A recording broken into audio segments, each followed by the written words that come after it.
Hey everyone, welcome to episode 3 of the 4-Minute Warning. I'm Steve Kashat. And I'm Jason Dabish. And today we're going to be talking about the 6 steps to buying a home.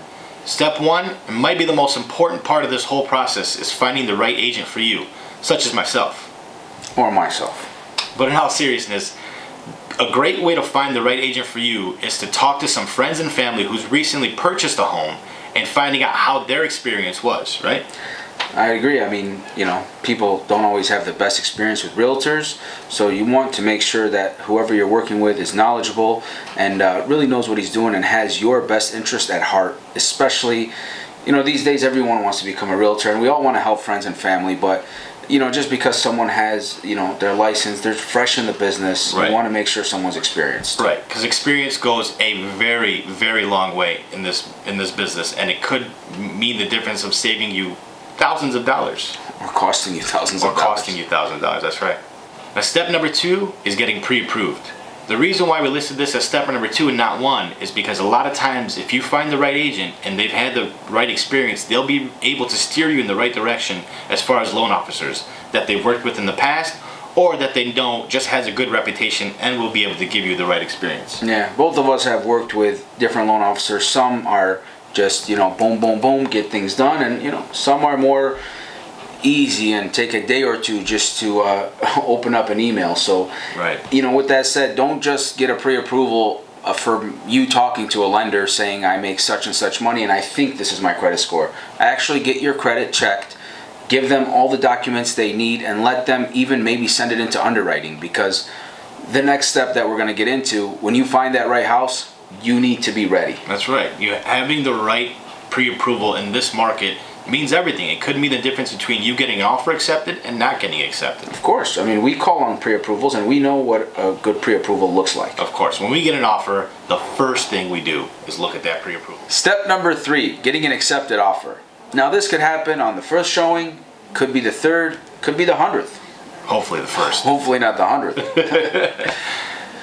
Getting an offer accepted is an exciting time, but it's also a stressful time especially in this market, because most homes that you're going to want might have 2, 3, maybe even 4 offers. So, your agent might suggest something to you that you might not like, such as offering $310,000 on a house that's only asking $300,000. But your agent, if they're knowledgeable, I would probably listen to the agent if you really love that home. Yeah, there's been times where I've been in those situations where I have to explain this to my clients, and although they don't understand it, it's the time, it's 2018, the market's on fire, and if they're going back to number 1, if your agent is knowledgeable and has had experience with multiple offer situations, he will get that offer accepted for you. He or she will get that offer accepted for you. Step number 4, inspections. So last week's video was all about inspections, so we're not going to get too in depth, but what we will talk about is the inspection period.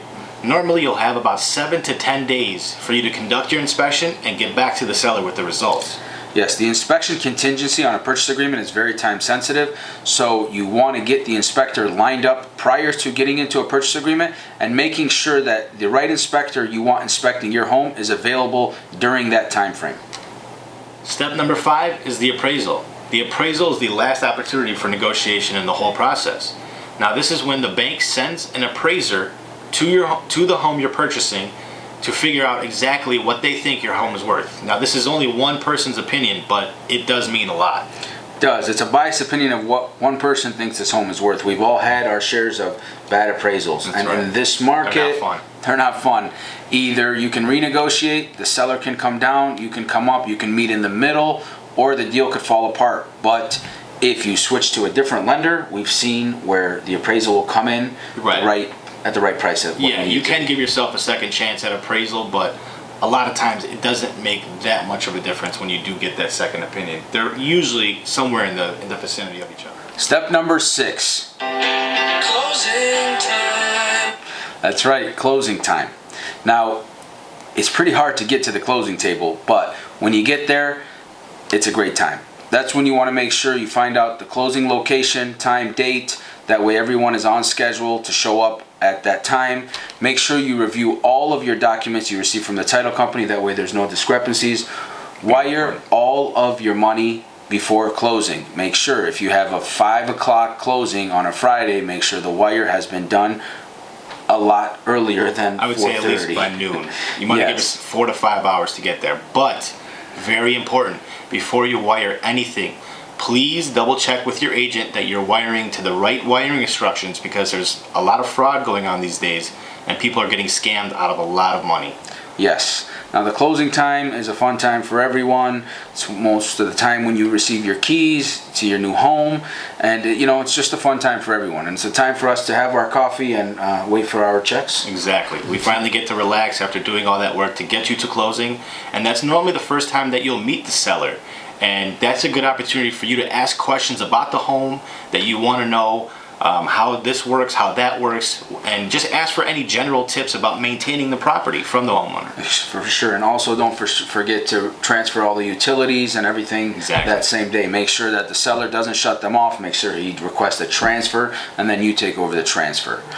So that's our 6 steps. But there's a lot more to go to these steps, but with the right agent, they will be able to walk you through everything just fine. But we just wanted you guys to know the steps and what you're getting yourself into. Okay. Yeah, there's a lot more to it, but if you have the right agent like us, you'll get there with as little stress as possible, and this will hopefully be one of the happiest days of your life. Yep. So you have any questions? We hope you enjoyed the video.